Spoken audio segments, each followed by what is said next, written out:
Hello, I'm your host, Enzo Mecca. And hi, I'm your co-host, Isabel Sayed. And today we're interviewing Sarah Surrenders from the Temple of Light and Sound. We're going to find out that is in a second. So Sarah, welcome. Thank you for doing this with us. Thank you so much for having me. So first question, right off the bat, I'm curious as to why you're calling your space the Residence Temple of Light and Sound. Well, all day, every day, it is full of light. It's actually a converted monastery. So we have, it's amazing. It's a pretty epic space. So we have all of these windows, 7 big arched windows, and so it's always full of light. And then we're working with sound all day, with the sound healing that's here, and the frequencies and the light codes that come out from the sessions. From the entities and the spirits and the energies that I'm working with. So it's a combination of sound and light and just resonance. So the reason I ask is because you, I don't know, intentionally or maybe unintentionally stay away from saying sound healer, which most people would understand what that is. Could you explain a little bit what your intention is? Yeah, I used to identify as a sound healer. More so that people would understand, and it was the wording that they could, make a connection with. And I still refer to what I do as sound healing, but I don't like to give myself the title of sound healer. I mean, I'm my own healer, but I don't like to associate my services or what I'm doing with healing other people, So I'm a practitioner of sound. And so that's a little complicated for people. So just the Resonance Temple, we are the temple, right? And we're always trying to come back into the resonance that is ourselves and the whole. So the Resonance Temple is not just the space, but it's the energy that I'm trying to embody in each and every moment and walk my client there with me in owning the temple that is in resonance, that is themselves. That's really... Sessions are talking. Sorry, I was just going to say that's really interesting what you're saying about how the distinction between saying that you do sound healing versus saying I am a sound healer, and you talk about how you heal yourself. But can you elaborate a little more? What is maybe problematic for you in saying I'm a sound healer, and can you just tell us a bit more about that? Yeah, I think what follows I am is so loaded. Right? And I'm really stuck on the identity and the label and the logo. And so when I was less confident in my abilities working with sound and as an energy worker, a light worker, the title was more important as kind of like a validation and a justification of what I was doing and what I was offering. But the more that I surrendered fully to the fact that whatever was happening was above and beyond me and was just moving through me and not of me, right, of the source, of the creator, it doesn't feel like it's Sarah doing the work, it's the channel that's happening. And I don't identify as being referred to as a healer. We're all our own healer in my thoughts. So it makes like unhealthy attachments between practitioner and the person that's receiving that I kind of don't want to engage in that relationship where they think that they need me to get somewhere. So speaking of attachments, I find that this is something that often comes up in any kind of healing work, whether we talk about attachment to the outcome as a healer, that I think a lot of people starting out can fall into that trap of, what if I don't change someone's life? But I sense that there's more to it than that you're talking about. Can you tell us more about that? Yeah, it sounds like it's more the experience rather than an end goal. Yeah, exactly. It's meeting people exactly where they are and trying to bring them to a place that is more empowering for them, right? And so it's ultimately their goal of wherever they want to get. So I have to detach myself from what they're going to do with what we discuss in session or what moves in the sound healing, because a lot of them, they have cancer and they're going to pass away. I go to their funerals, right? So if I'm like, I'm the healer, then it's this pressure that I'm supposed to save somebody, right? Or if somebody's coming and they're suicidal, it's not my job to save them, right? Like people have choices, right? And there's power in choice. And so you just have to kind of accompany them and hold them in the space and not put any pressure for them to perform in a certain way that it looks like they've achieved healing. Like, what is healing anyways, right? It's like it's touchy, it's dicey, but I don't want to be anybody's energetic crutch. Mm-hmm. I really don't want them to, like, they need me to make decisions. I like to help them find that power so that they don't need to refer to me for answers, so that they refer to themselves. Awesome. I'm curious about something. Did you at any point study music? And because, well, I know first of all that you graduated from McGill University, so I'm curious as to what your field was, and at any point did you study music? Maybe not necessarily at McGill.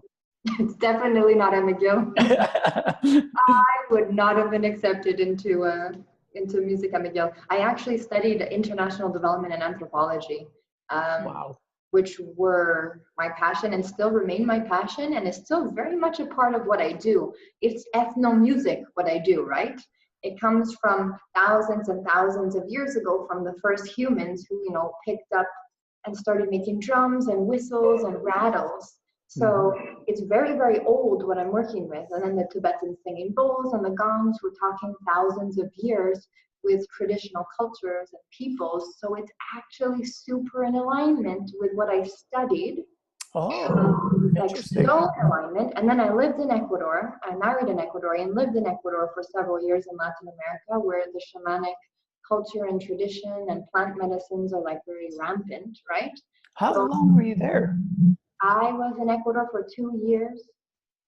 Wow. Yeah, but I traveled extensively through Latin America, and I'm going back actually next week. And my heart has always been pulled there. And there it's all about music and connection to spirit, right? It's everything that I studied is now what I do. But my degree didn't get any usage. Back to music, I actually tried to be musical for years and years and years, starting with my failed performance at the Recorder. My teacher called my mom to say how bad I was, and then inquired. They told me not to sing.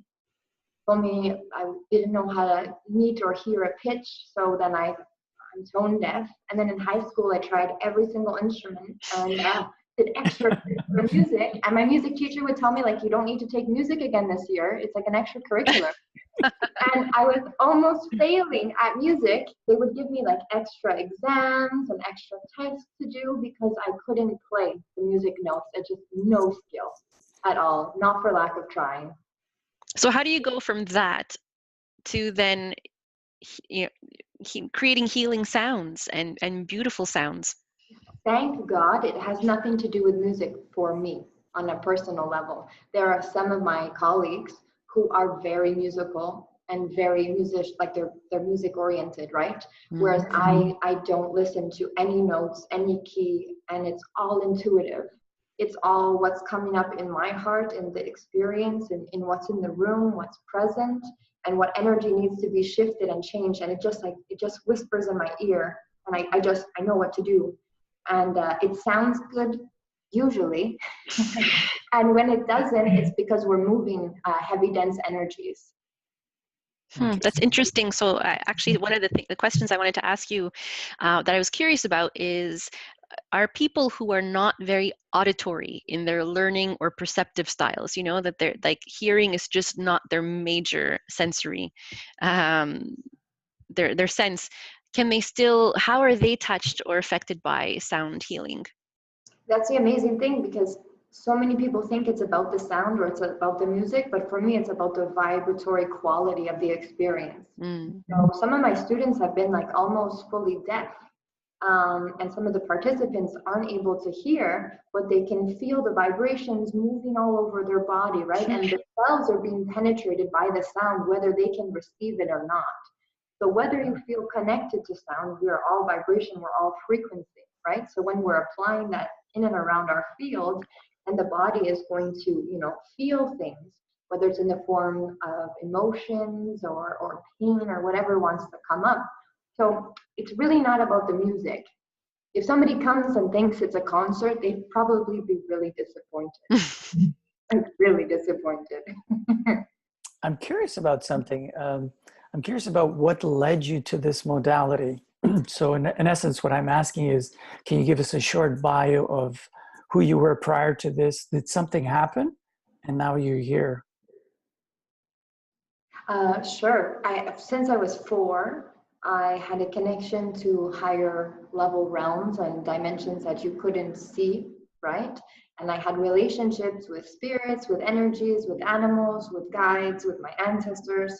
And I grew up by myself. My parents were separated. I don't have any siblings, cousins. I really was always very solitary.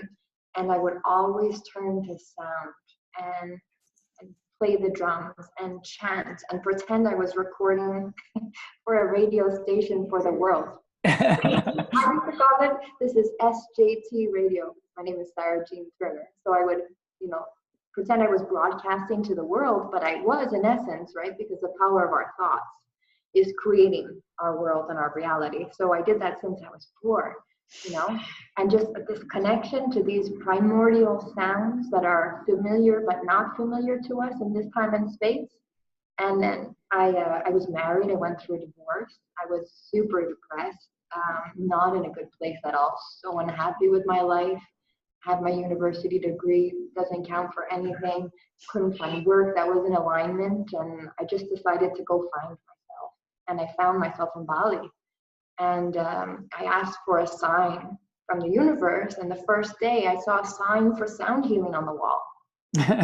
Wow. But I was not awake yet, so I didn't even perceive that as a sign, but it was literally a sign on the wall the day I arrived. And got to Bali, and I just went there for the first time, and it brought up so many emotions, showed me how disconnected I was from myself, how much pain there was. And I decided to not travel for the rest of the trip and just do sound healing 5 times a week for 5 weeks. So 25 group sessions. Wow. Just working on myself and the layers and what it would uncover each moment. But I never thought I'd be a sound healer. Like, I didn't have that vibration. I didn't have that energy. I was like so not here. I couldn't even look them in the eyes, the people doing it. And so when I got back home, I tried to find sound healing here. Couldn't find anybody I connected with. It wasn't quite it. Then I got very sick and nearly died. And my 7th day without food and water, the voice came and was like, "You're the sound healer." So I put my hands up. I was like, all right, I'm the sound healer. And then I just dedicated and devoted my life to it since then. You did sound healing 5 times a week for how many weeks? 5 weeks. That's crazy. What would drive you to do that? What was happening in your head that made you decide to do that? Oh, everything that was coming up. Because the beautiful thing about sound healing, you don't need to talk. Right. It's just going to move things. And I didn't have the words for how I was feeling. Mm-hmm. I was considering killing myself. I didn't have the words. I didn't know who to talk to. I didn't know how to say it. I didn't know what to say. And the sound requires nothing of you except to lie down and to receive it. And it surfaces tremendous pain in your body, both physically and emotionally, right? And so I could feel it working, and I could see how I would take an entire day to process what had gone down the night before. And so it made me ask questions and evaluate and really sit with what it was I was carrying and why, right? And then just totally take the time for myself. And so I would go from sound to total silence. And the day was just sound and silence for 5 weeks. And it wasn't easy showing up every day because I knew I was going to go into dark, demonic places, kind of like going on a psychedelic journey without the psychedelics. That's what it sounds like, yeah. But you can only leave your body when you feel safe enough to leave your body. So the sound kind of woke me up to the fact that it's safe to like unnumb myself and feel things, right? And that I could hold myself ultimately. So I learned how to be my own healer, because I didn't have any support or help from the practitioners. I wouldn't even speak to them, but the sound held me, and then I held myself.